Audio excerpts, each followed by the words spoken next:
Srimad Bhagavatam, Canto 1, Chapter 15, Text 24. Translation and commentary by His Divine Grace A.C. Bhaktivedanta Swami Prabhupada. Translation. Factually, this is all due to the supreme will of the Lord, the personality of Godhead. Sometimes people kill one another, and at other times they protect one another. Purport, according to the anthropologists,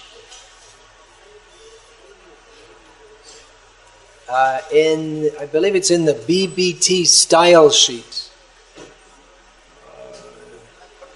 No, it wasn't there, it was elsewhere. Anyway, Jayat Vedaswami, I believe it was, explained that Prabhupada often uses the word anthropologist to mean people who subscribe to Darwin's theory of evolution. It's not exactly the same thing in standard English usage. According to the anthropologists, there is nature's law of struggle for existence and survival of the fittest. But they do not know that behind the law of nature is the supreme direction of the supreme personality of Godhead. In the Bhagavad Gita, it is confirmed that the law of nature is executed under the direction of the Lord. Thank you. I don't like fans. I tend to lose my voice. Thank you. What's that verse? Can anyone say? Anyone? Someone was saying? Who was that? What was just said? In the Bhagavad Gita, it is said that nature's law is executed under the direction of the Supreme Lord. Mayadhyakshena prakritihi. Okay, that's good. Whenever, therefore, there is peace in the world, it must be known that it is due to the good will of the Lord. And whenever there is upheaval in the world, it is also due to the supreme will of the Lord. Not a blade of grass moves without the will of the Lord. Whenever, therefore, there is disobedience of the established rules enacted by the Lord, there is war between men and nations. The surest way to the path of peace, therefore, is dovetailing everything to the established rule of the Lord. The established rule is that whatever we do, whatever we eat, whatever we sacrifice, or whatever we give in charity must be done to the full satisfaction of the Lord. Which reminds us of another Bhagavad Gita verse, namely, say it, Yad karoshi, Yad juhoshi, you said it, Dadasiyat, Yad tapasyasi. Alright, everything should be offered to Krishna. The established rule, no one should do anything, eat anything, sacrifice anything, or give anything in charity against the will of the Lord. Discretion is the better part of valor. Do you know what that means? It's an English saying. It's probably derived from... Where's that derived from? Shakespeare, is it? Any idea? Sounds Shakespearean, doesn't it? Discretion is the better part of valor. What does valor mean? It means courage, braveness. Any other synonyms? Chivalrousness. Yeah. So, it's good to be bold, but not brash. It means blindly bold. One should also discriminate and know. There is a time, as is said in this verse, there is a time for killing and a time for making peace. One must learn how, this is a very important statement which is just coming up, please listen to it very carefully. One must learn how to discriminate between actions which may be pleasing to the Lord and those which may not be pleasing to the Lord. I'll read that again. One must learn how to discriminate between actions which may be pleasing to the Lord and those which may not be pleasing to the Lord. An action is thus judged by the Lord's pleasure or displeasure. There is no room for personal whims. We must always be guided by the pleasure of the Lord. Such action is called yoga karamasu koshalam, or actions performed which are linked with the Supreme Lord. That is the art of doing a thing perfectly. An important part of what is called philosophy in English, or darshan, tattvagyan, is attempting to understand cause, the nature of causes, and finding meaning in existence. Of course, some philosophies, they conclude in meaninglessness. That's not really a philosophy.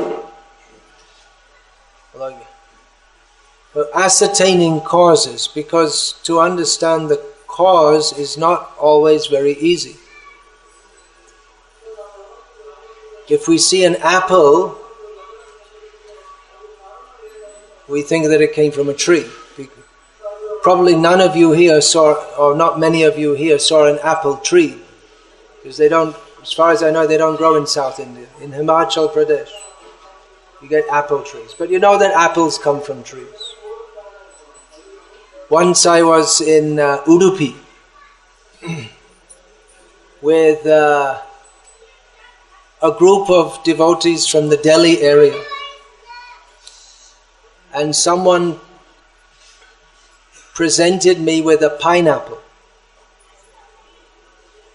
So I was somewhat surprised, because, well, it was a few years ago. Maybe now, but I didn't expect to see pineapples in that part of the world. So I asked him where he got it from, and one helpful, actually he was a student in Manipur, but he was from Delhi. And he said to me, oh, he got it from his own tree. They grew it themselves from his own tree. I said, oh, that's good. How many pineapple trees do you have? See, none of you laughed because you don't know that pineapples don't grow on trees. Who's seen a pineapple growing? Where? Where? In your village. Where's your village? Really? So they do grow it here. In Assam, northeast Bengal, you'll see they make the land like this, and on hills, and it grows up. It looks something like an aloe plant. It grows up like this. You can cut it and it'll grow again, but not on trees. There's no pineapple tree. But he had presumed that, well, it's a fruit. Fruit grows on trees, and he said he brought it from his own garden, so you must have, just like you have a mango garden, you must have pineapple trees. But pineapples don't grow on trees. So ascertaining the cause may be difficult. Who would think that butterflies come from caterpillars? They look quite different. Those house flies that crawl in your nose when you're trying to go to sleep at midday, trying to take a little rest. They come from maggots, which come from eggs. Who would think? Who could imagine? So ascertaining the cause, it may not be very easy. Often the cause is very different from the effect. So Srimad Bhagavatam is the perfect exposition of the ultimate cause. The ultimate cause is Krishna. Here Arjuna and Yudhishthira are discussing at the end of their lives, they're discussing some of the chief events in their lives. They had very eventful lives. You want an exciting life? Go join the Pandavas. They had a very exciting life. So did Duryodhana, for that matter. But excitement isn't the criteria.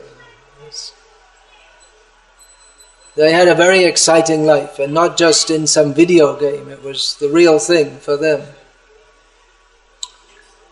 So Arjuna is examining what is the cause. How did all these things happen? Even now people are wondering, how is it possible if Krishna is the supreme controller and he is favorable to his devotees, he's known as Bhakta Vatsala, then how is it that the Pandavas went through so many difficulties? So it requires a deep understanding of the meaning of life to understand this. To understand that Krishna gives difficulties to his devotees so that they can become free from all difficulties eternally. That is Krishna's mercy on them. In one purport, Srila Prabhupada comments on the Shuchinam Srimatam Gehe Yoga Brashto Vijayate, on the statement of Krishna himself in Bhagavad Gita, that the fallen yogis, they take birth in pious families. And Prabhupada said that those who are more favored by the Lord, they take birth in completely helpless situations, so that they can become completely dependent on Krishna. So who's more favored? Yesterday I spoke at some length about what it means to be a Brahmana, to be born in a high... Those of you who want to know more about Brahman, meaning of a Brahmin, you can get that recording and listen to that. I'm not going to speak the same thing now, exactly. But that's considered a high birth. But then we find in Srimad Bhagavatam, Janma Ishvarya Shruta Shribhir Edama Namadah Puman Naiva Hatyabhitatung Vaitwam Akinchana Gochara. That high birth, all the boons, all the facilities of a pious birth, pious birth in an aristocratic family, rich family, intelligent, educated. Shruta means here educated in Vedas, not ass education. Shruta, Shribhir, again opulence or bodily beauty. Kunti Devi says that these are obstacles to being a completely surrendered devotee to Krishna, because people who have these facilities, they tend to become proud. Therefore Chaitanya Mahaprabhu says, Dinere adhik daya kare Bhagavan, Kulin Pandit Dhani Baro Abhiman. Krishna favors the fallen more, because those who do have these facilities, birth in a high family, learning, wealth, they tend to be very proud also. So there's one point is being made repeatedly in the discussion of the Pandavas. Bhishma made this point, and Kunti makes this point, now Arjuna makes this point. It's very difficult to understand Krishna's plan. It's very difficult to understand what exactly his plan is, because life is so complex, and we tend to see ourselves in terms of the particular situation that we're in now, but we don't know how we got in this situation. How is it that I was born in such and such a family with such and such a mentality and such and such a background? What did I do to get in that situation, and what is Krishna's plan for me? What will happen in future? It's very difficult to understand. When the Pandavas were born, most probably when Dhritarashtra got the news, he was very happy also. When Rama was born, Kaikeyi was very happy. She had nothing against Ram up until the time Manthara poisoned her mind. She loved Ram, but then her mind changed. No one could have predicted. It's very, just like here it said, sometimes people kill one another and sometimes they protect one another. You don't know. You can be friends today, enemies tomorrow, and then again friends. That's the history of the world. Just like you see in Europe, I don't know so much about the political history of India, but you'll find the countries that they're fighting against, England and Germany will fight against France, and then England and France will fight against Germany, and it's very difficult they'll change, the alliances will change. In that recent war in Yugoslavia, what used to be called Yugoslavia, there were three camps: the Serbs, the Croats and the Muslims. In Bosnia there were three camps. So one day the Muslims and the Serbs will be fighting against the Croats, and it'll be the Croats and the Muslims against the Serbs, and then it'd be it's like, always changing day to day according to convenience. So to understand, of course, for devotees, they also get in various situations. But a devotee has faith that he's protected by Krishna, so his situation is somewhat different. Devotee can get in a very, very complex political situation, taken from a non-devotional perspective, as is often done. Arjuna looks to be just another person who got involved in a big mess in this material world. It's, of course, the story of the Mahabharata is very complex, but there are many such stories, real life stories. It's often said that truth is more strange than fiction. How people get in often people come and tell me, actually nowadays I don't like to listen to it because people come and tell me their problems, and it's just so complicated. And sometimes it's just so stupid, it's just like often, actually pretty much all the time, just people, just like one ego against another, and someone's plans for sense gratification come up against someone else's plans for sense gratification, and they're both convinced they're right. I am right because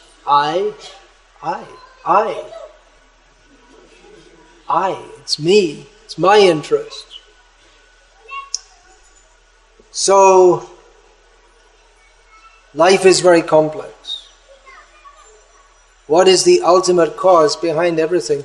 There is Krishna's will, directly or indirectly. Prabhupada stated in one purport that Krishna has made such people as Hitler, Stalin, Mussolini. These were all big figures during the time when Srila Prabhupada was during most of Prabhupada's life, or what you could say during what would be considered the prime of life in his householder life. These were major world figures who were changing the shape of the world and the history of the world. Prabhupada said, he raises them up, they perform some activities. What is that? Jagat Kshayaya Ahitaha. The demoniac, they perform activities which are for the destruction of the world and the non-benefit of the world. But they're also, Napoleon, Hitler, they're also given that position by Krishna through his material energy. And they do some demoniac activities. People suffer. Why is that? Because people have performed sinful activities. And so they get a reaction for that. There's so much talk in the world about stopping terrorism, but almost everyone in the world is participating in terrorism. Everyone who is almost everyone who's eating chicken and mutton, beef. They're all engaging in terrorism because the animals are tortured and then slaughtered. It's a mass enterprise. In India, certainly over 1 million chickens must be killed every day. If you consider the number of people in India, if you take... there's more than 1,000 million people in India. And if you say 1 chicken killed for every 1,000 Indians, at a very conservative estimate, every day, then that means at least 1 million chickens are killed every day in India.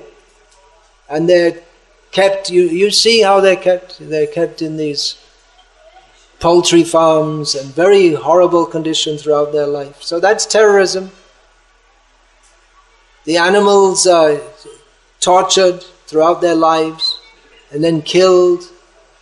So it's the terrorism that they're so afraid of. It's a consequence of the sinful activities that people perform. Srila Prabhupada said that when Srila Prabhupada was in America, the Vietnam War was going on, which is practically forgotten nowadays. But Prabhupada said that Prabhupada was preaching among the hippies, and they were against the Vietnam War because they're any time they can get a little piece of paper in the mail saying, "Dear Mr. So-and-so, it's time to pack your bags and go on a holiday to Vietnam. And don't worry, if you get killed, we'll wrap your body in an American flag and give you a salute. And bye-bye."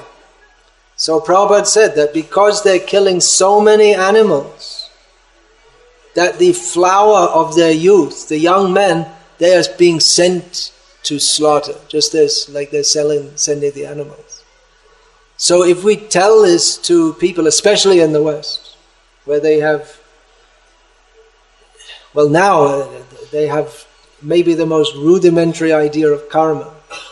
But in India, because of the culture, there's more idea of that, karma. But people couldn't understand that. They couldn't relate that. How is it that because we're killing animals, what's it got to do with Vietnam? They couldn't work it out. Causes they may be very subtle. But the fact is that if we cause suffering, then suffering comes to us. And if the society is organized for mass torture, then the whole society will have to suffer en masse also. So these are some of the topics being discussed, that ultimately behind it all is the supreme will of the Lord. Does that mean that He wants us to suffer? Is this what is being stated here? Krishna wants us to suffer? No. Krishna doesn't want us to suffer. Therefore, He sends a Hitler and a Stalin and Janma Mrityu Jaya Vyadhi, and makes a society in which suffering is instituted. In modern life, suffering is instituted. You have to go to school at a very early age and study for exams. That's suffering. You have to go to work. In the modern age, almost no one likes their job. No one likes to do it. You have to work long hours. You see everyone in Bangalore is suffering. Everyone looks so miserable. Why is that? What is the cause of that? Because they are miserable. And why are they miserable? Because the only goal of life is money. And no one has nearly as much as they want. So there's no good feeling between people. Just get money. That's all. There's practically no other aim of life for anyone. And of course then, because other people want your money, then they advertise, enjoy yourself, drink this beer. The person who's advertising the beer doesn't give a damn whether you enjoy or not. He wants your money. But he advertises, you will be happy by drinking this beer.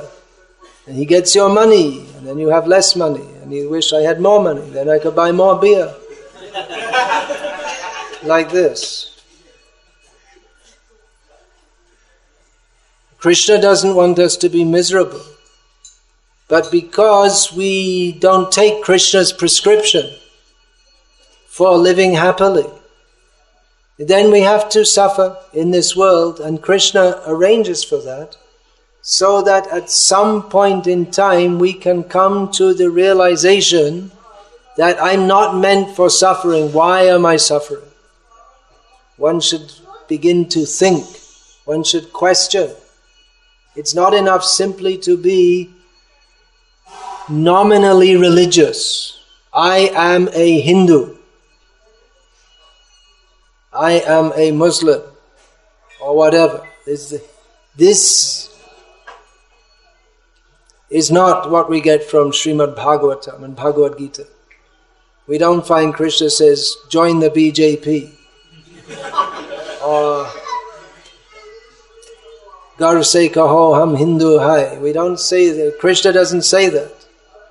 Arjuna was already a Hindu. Of course, there was no such idea of Hinduism in those days. But if you want to put a modern designation on Arjuna, he was a Hindu. But he was confused. So Krishna explained to him what are the causes of confusion.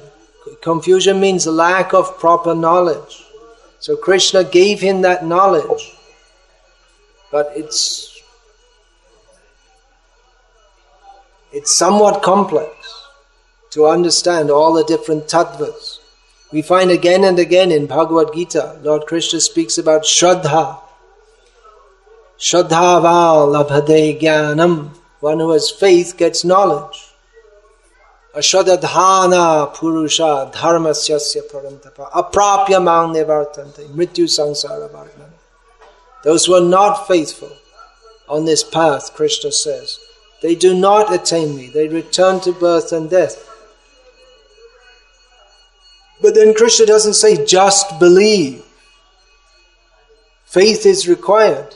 But Krishna explains to Arjuna also all the different tattvas or categories to be understood.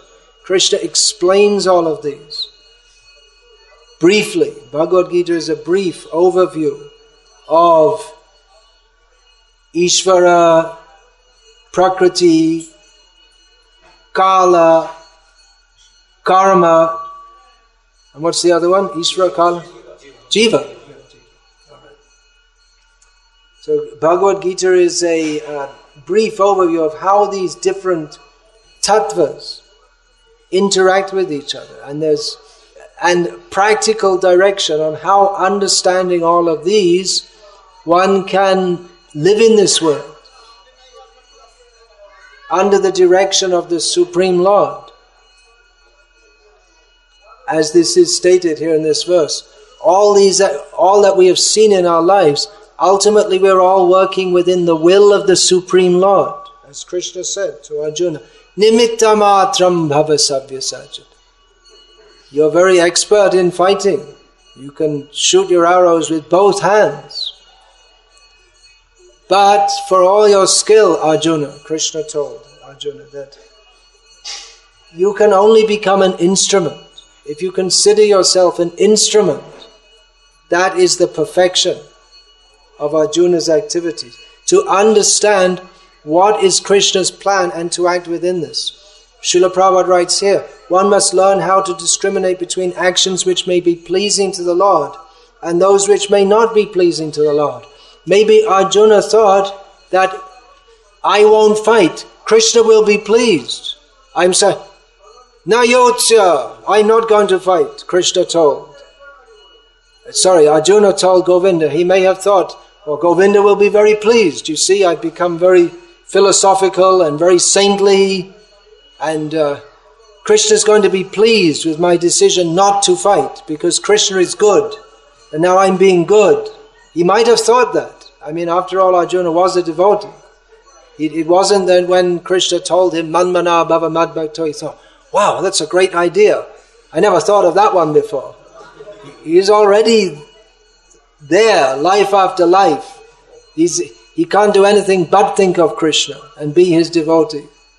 So he wasn't thinking of, when Arjuna thought, I won't fight, he wasn't thinking, no, this Krishna, he's really setting, I'm gonna show him. What does he think, engaging us all in this fight? He's not fighting, why should I fight? Here, you fight, I'll hold the reins. He didn't have such a rebellious attitude. He thought he was being good. But Krishna told him, no, it's not good. And why is it not good? Ultimately because Krishna wanted the fight. Of course, Krishna had very good reasons for that. It's not that Krishna's whimsical. But Krishna wanted that fight. It's very difficult to understand. Arjuna couldn't understand it. Why does Krishna want me to fight with my guru? Are you going to go and shoot arrows at your guru, Krishna? Would you do that? Could you do it? It's very difficult to understand. But ultimately, Krishna had that plan. We have to understand what is the plan of Krishna and get in line with it. How can we understand what is the plan of Krishna? The general idea is given in Shastra.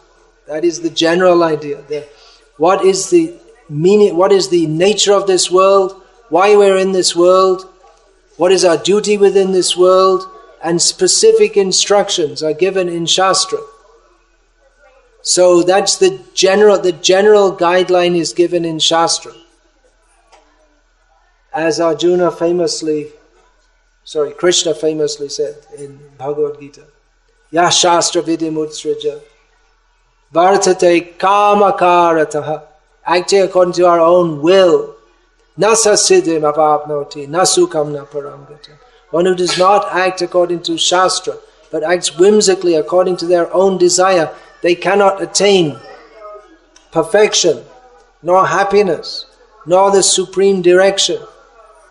And how is that will to be Arjuna thought, I'm talking about dharma, I'm not going outside Shastra, but Krishna, by saying this, he implied that Arjuna's idea not to fight is impelled by his own whim.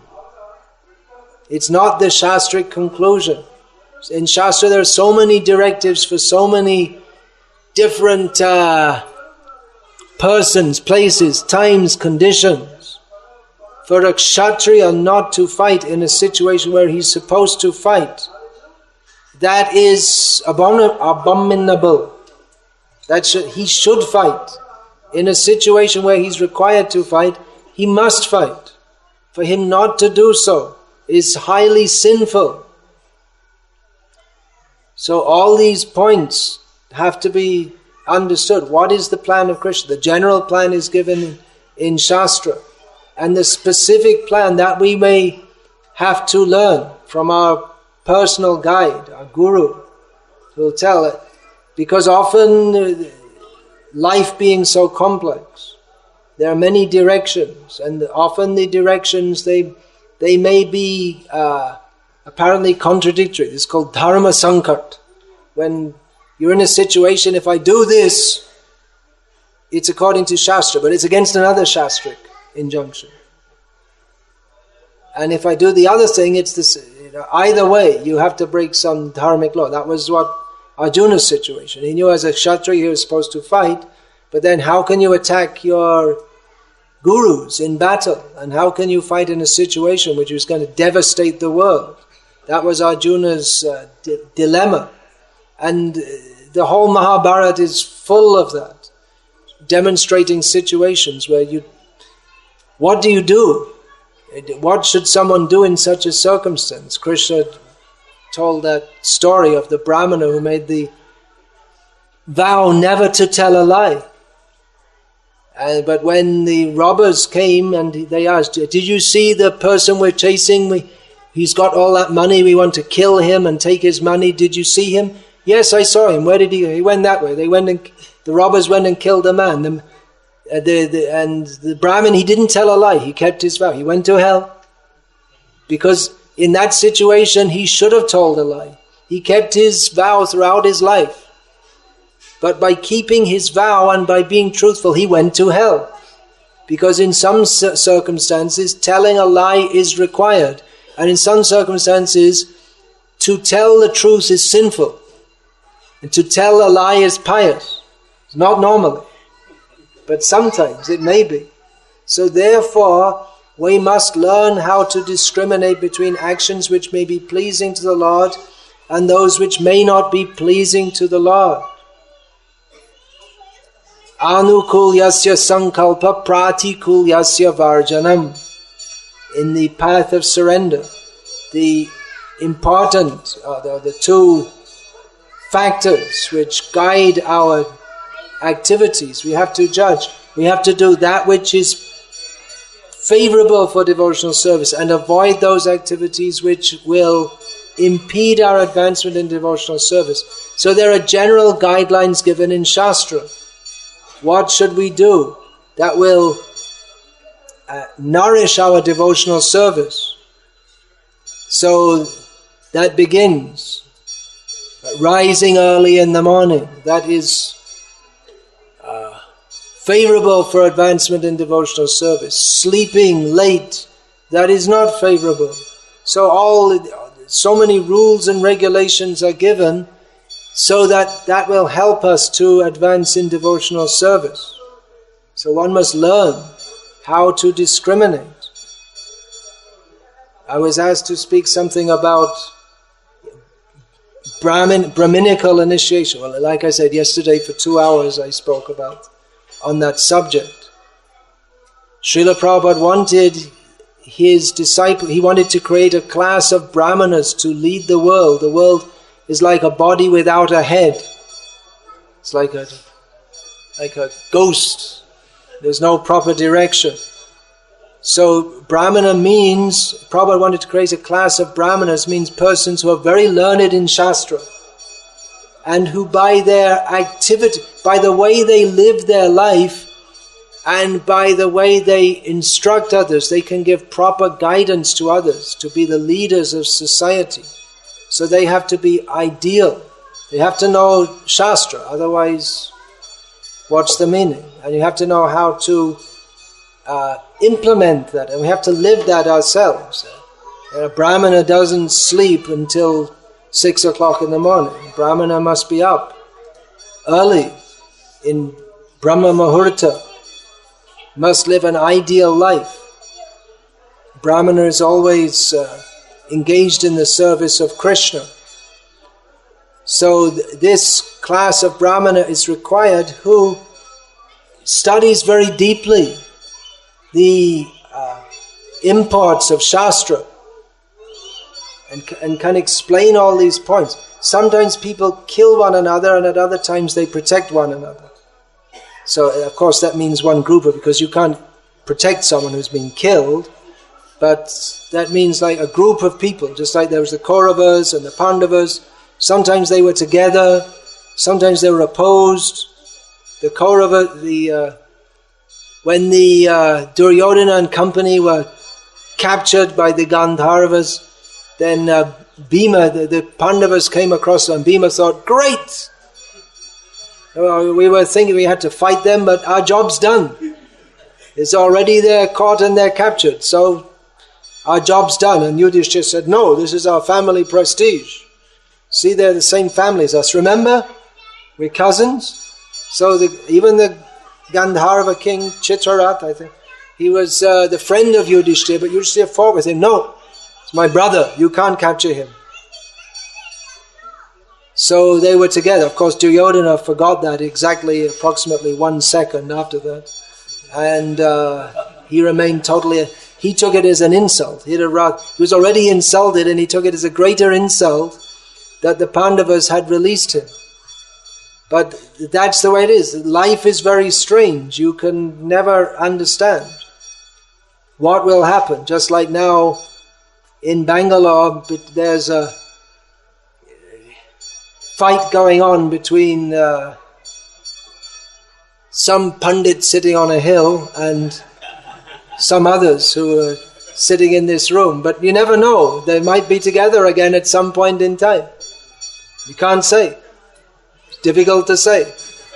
I mean, we don't think like that now, but if there was a change of heart, genuine change of heart, and I mean, Prabhupada, the one reason he was open, he was successful in spreading Krishna consciousness is that he was willing to accept people, even people who behaved obnoxiously and atrociously toward him. Actually, we don't know. There are many things in Prabhupada Lilamrita. They're not there. They're not written there. Some of the things that Prabhupada's disciples, some of the things they did to him, they're not written there. But Prabhupada, he was willing to forgive at the appropriate time. Now it's not just like Arjuna, he was willing to forgive, but at the inappropriate time. If Duryodhana had said, okay, all right, I accept, I'm a jerk and I'll be a good boy from now on. And then it would have been okay. It would have been accepted. But Duryodhana was never ready for that. And therefore, there was no question of forgiving a person who is not repentant and willing to change himself. But then if he is repentant and willing to change himself, then you can forgive him. There should be no grudge kept, at least among Vaishnavas. In other cases, just like a murderer may say, well, I'm sorry, I didn't mean to do that. But still he has to be punished by law. So exactly again, how to apply all these different cases and injunctions. That's why we see that sometimes people become confused when they say, well, Prabhupada, sometimes he said one thing, then he did something else, and then how do you understand it? And we find within our movement there are controversies. Just like we find in Srila Prabhupada's books that he spoke very much about the social subordination of women. But then in his dealings with his disciples, he was often much more liberal with his women disciples than what it appears the standard that he expected from what was written in his books. So then how do you understand this? Well, some people say that, well, the books, what's written in the books, that's not very important. There's just some kind of, some cultural things which Prabhupada put in his books, but it's not really meant for us. We should follow what he did. And others say, well, Prabhupada said that his books are the law books for the next 10,000 years, and even in his instructions, he said things like the children, the daughters of our devotees, they shouldn't go to school, they should remain at home, and they should be taught two main things, how to cook and how to be very chaste. And so others say, you see, well, Prabhupada, he dealt with his women disciples in a way according to their conditioning, but actually Srila Prabhupada wanted to bring in a much more traditional model of society. So there's a disagreement, because there's an apparent contradiction between what Prabhupada said and what he did. And I'm just giving that as an example. So then again, we have to understand the intent. Why did Srila Prabhupada do that? Why did he sometimes act in ways which were different to the ideal that he wanted to institute? Or even if we agree that the ideal is to introduce what we could call a very traditional society according to the old Indian culture, then there may be disagreements on how much to do it at this particular point in time. Maybe we should postpone it for another few generations. So there may be so many different disagreements, and it may be very difficult to say exactly what is right. So then what do you do? Now everyone's confused. What should we do? That's again why we need brahmanas in society, who can very deeply go into these points and understand. And brahmana means there should be gurus who say, all right, this says this and this says that, and I say this. Okay, you have accepted to be my disciple? All right, I'm telling you like this, and you do like this. Others may do this, that and that, but you do this, and here's why. Therefore one should hear from one's, if one is thinking to take initiation, one should hear What is being said? Am I able to follow this instruction? Is this instruction the best for my spiritual advancement? Is it concordant with what is in Shastra? What are the teachings of our Acharya, founder Acharya, Srila Prabhupada? So it requires intelligence to be a Brahmana, especially to be a Brahmana. Anyone may be initiated and chant the holy names, but if one is going to guide others and understand very deeply what are the teachings of Shastra, then one has to be a Brahmana, and that means also living a sattvic lifestyle, because sattvam sanjayate jnanam. If one is in sattva gun, very calm, peaceful, enlightened, then one can begin to think in a way which is concordant with the ultimate teachings of Shastra.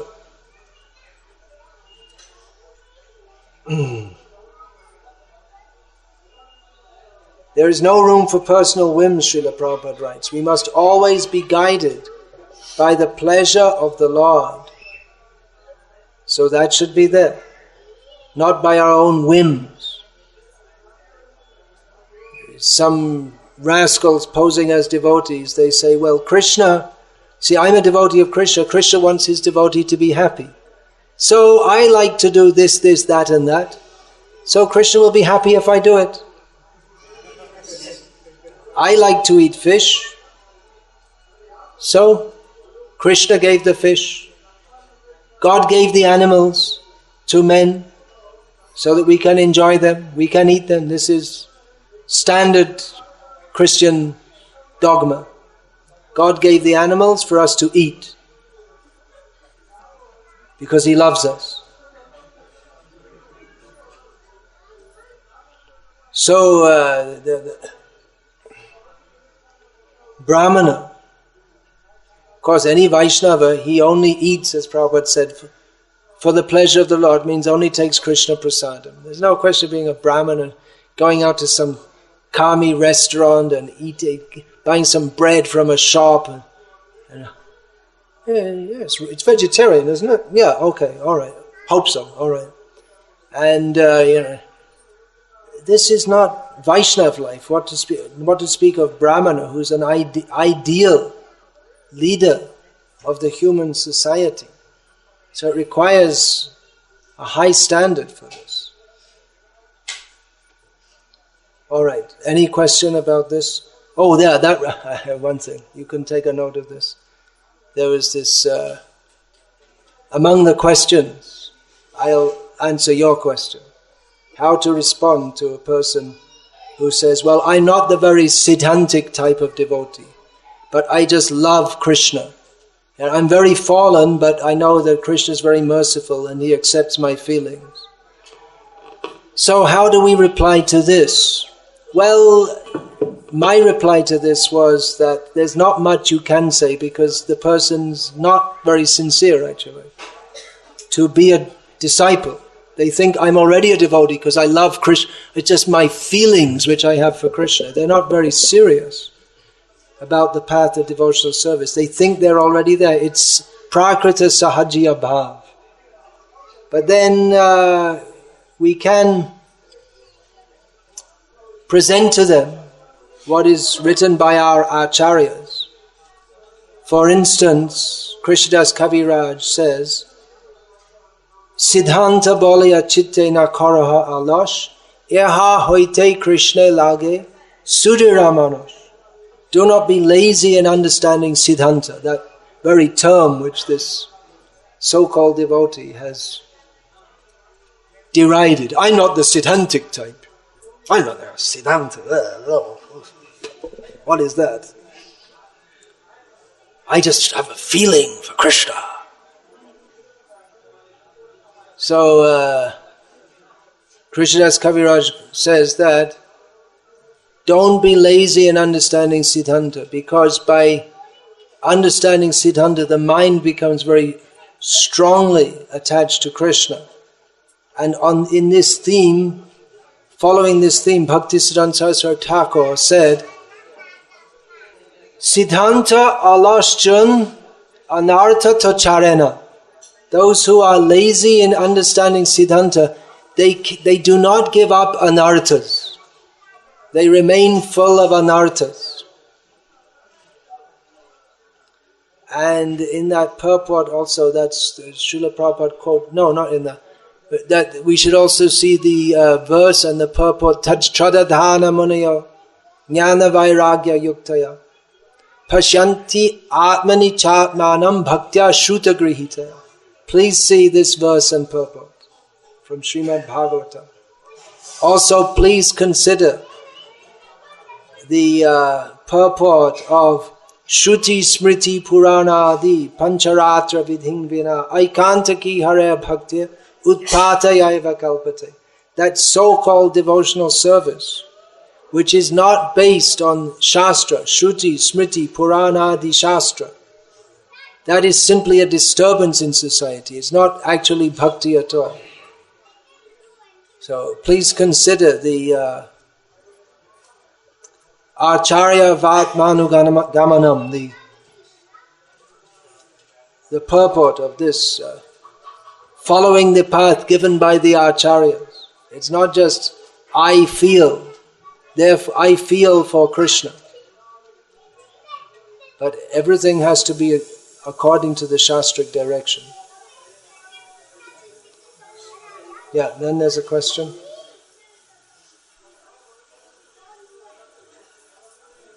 Maharaj, can't you explain us the following statement? Explain to us, I guess that's supposed to mean. Where's the statement from, first of all? I mean, do I have to... Otherwise anyone can bring any statement. It's only worth explaining statements if they're from Shastra and Acharyas. If not, you see, anyone can say anything. And then what's the... Explain it means we should explain authorized statements. But if statements are not from authorized sources, then if you don't understand it, don't bother about it, that's all.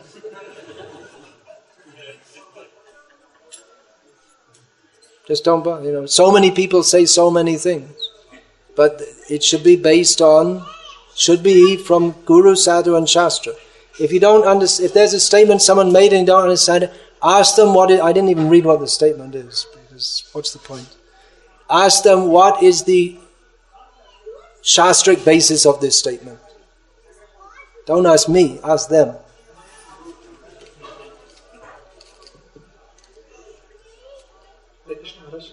Maybe it was a statement by me?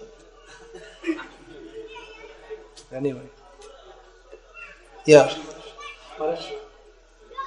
Why? Okay, please give written statements. All right, you have the mic. Can you write yours down? That will save the two hands at once syndrome. I don't think the mic's working. You have to turn it on. You said no question of forgiving a person if he's not willing No question of? Forgiving a person if he's not willing to change. If he's not willing to change. How does a devotee react to people who are not willing to change? How does a devotee react to people who are not willing to change? Well, you can't say exactly in every situation. There is... Lord Balaram said in relation to the Kauravas, so that's another example of the Pandavas and the Kauravas coming together against the Yadus. When the Samba kidnapped Lakshmana, the daughter of Duryodhana, so the Kauravas didn't want to. They didn't want to compromise with the Yadus. So then Balaram said, what is that? Lagudo Pashavo Yata. Then they don't want to listen to reason, then beat them with a stick like an animal. It's Balaram, he's acting as a Kshatriya. But that's, punishment is there if one is in a position to do so. Otherwise avoid those who, if people don't want to hear, then there's no use to tell them, is there? That's general principle. It may be different. in different situations.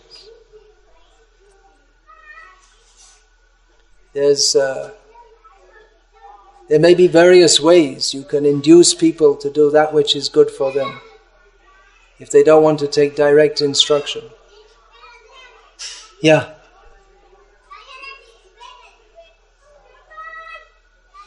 Please throw some light on chastisement, blasphemy, and constructive criticism. It's a big topic. I have a book called My Memories of Srila Prabhupada, in which strong speaking in Srila Prabhupada's service, there's one section. I've just revised that book. Soon it will be reprinted, in which I discuss these things. Chastisement, as Srila Prabhupada used the term, that's generally, that's said to be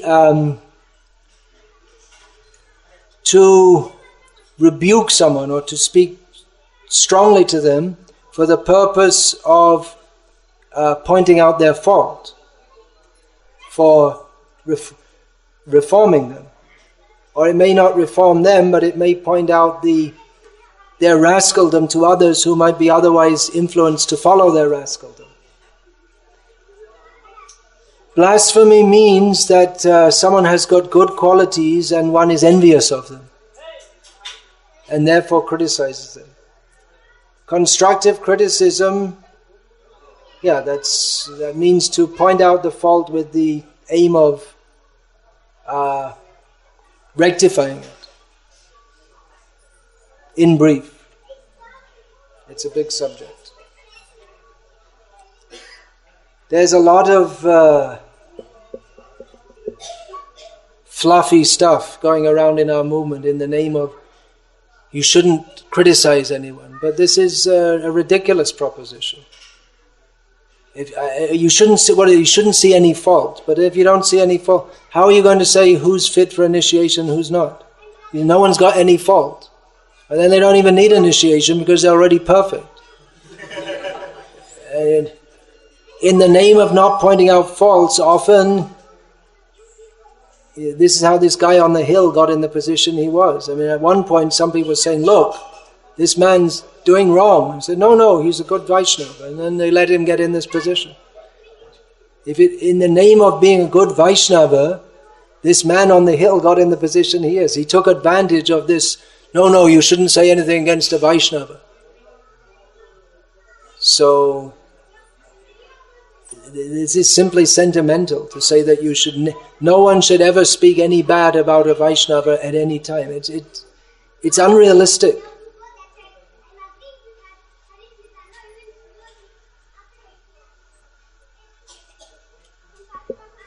Can you throw some light, that's a popular phrase around here, on why Prabhupada wanted that women should not be sent to school for education? Won't they be ill-treated in society?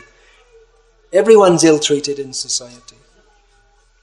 If you want more about that, I'm not going to speak about that at length now. On my website, you can download, there's a 3-part seminar called Women, Masters or Mothers. So you can listen to that if you want to know in detail. It's available here in DVD that you can purchase. It doesn't mean that women are necessarily uneducated, but they don't go to school. That's all. The school is not the only place for education.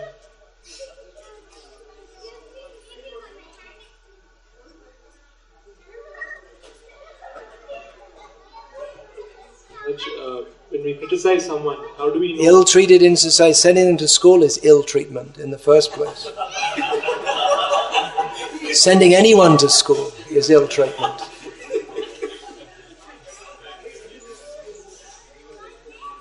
And sending boys and girls together so they're looking at each other and joking with each other, this is just plain uncivilized, that's all. Looking, joking, and then it gets more intense. And now then you get in the West the situation where they arrange abortion services for the schoolgirls. And it's illegal for the teachers to tell the parents of the girls. That's what you get. That's what it ends up in. totally mad, totally sinful. Anyway, go on.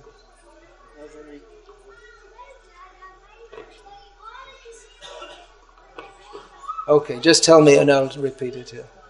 Can someone, who's the technical expert around here? Try and work it out. When we point out a mistake or criticize someone, how do we know whether it's an aparad or it's... How do we know whether it's an aparad? Look at your own intent.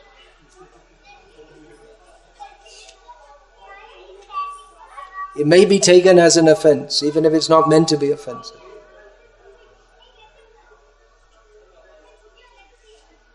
But that may be the foolishness of the person. If you say something for their own good and they become angry, then that's their own foolishness.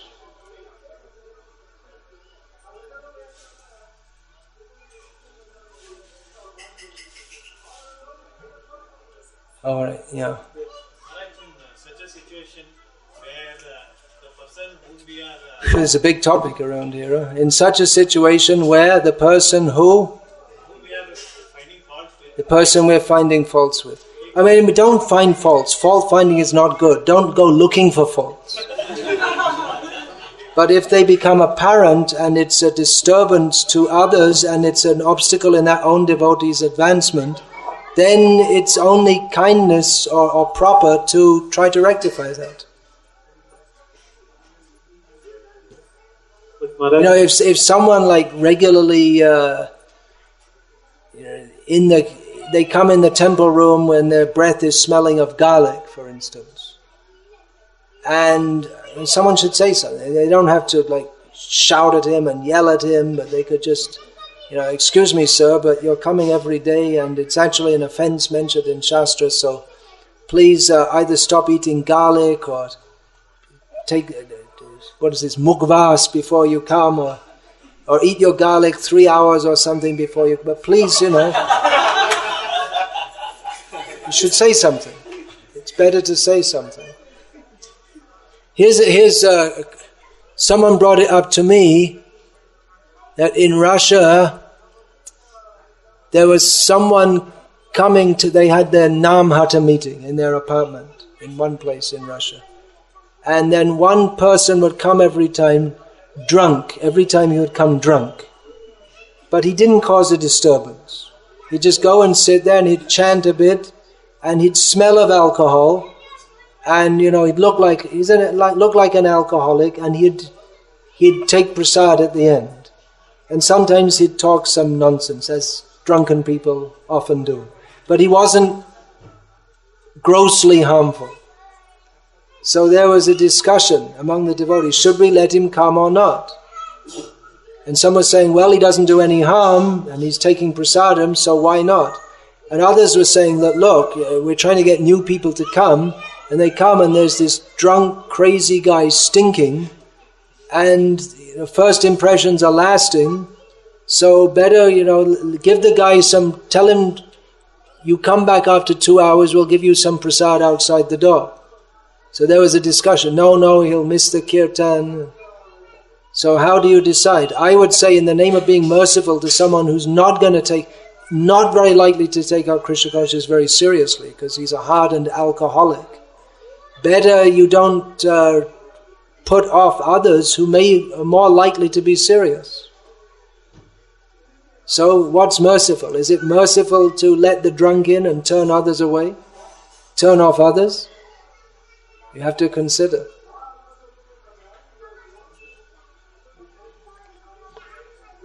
When they asked me, I said, don't let the drunk in. Keep him out.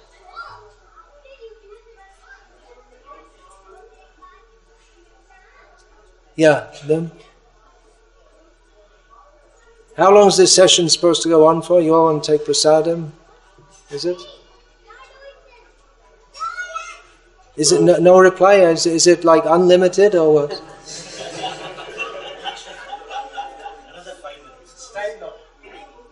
10 o'clock is the cutoff time, is it? Yeah, okay then. Maharaj, if a devotee commits offense unknowingly, can it be considered as a will of the God? You mean the Lord wants us to make offenses? The Lord's arranging for that? very difficult to ascertain the cause. That may happen even to great devotees. Unknowingly they make an offense. That story is there in Bhakti Ratnaka, how Rupa Goswami in his meditation was seeing pastimes of Radha and Krishna, and he laughed at seeing some funny incident. And at that time a Vaishnav was present who his body was crippled. So he thought Rupa Goswami is laughing at me. And then Rupa Goswami, he couldn't see Radha and Krishna anymore in his meditation. He thought, what happened? Did I make some offense? Actually, he did make an offense. But Rupa Goswami can never make an offense. But because that obviously neophyte devotee, you have to be an extremely neophyte to think that Rupa Goswami made some offense to me. But he felt that Rupa Goswami was laughing at me. So, well, you could say, yeah, that's arranged by the Leela Shakti of the Lord. Otherwise, the feelings of a neophyte devotee can never affect a great Mahabhagavat like Rupa Goswami. So we can say that's arranged by the Leela Shakti of the Lord. Just to show that there are so many things we can understand from this. Yeah, okay, so I'll finish there.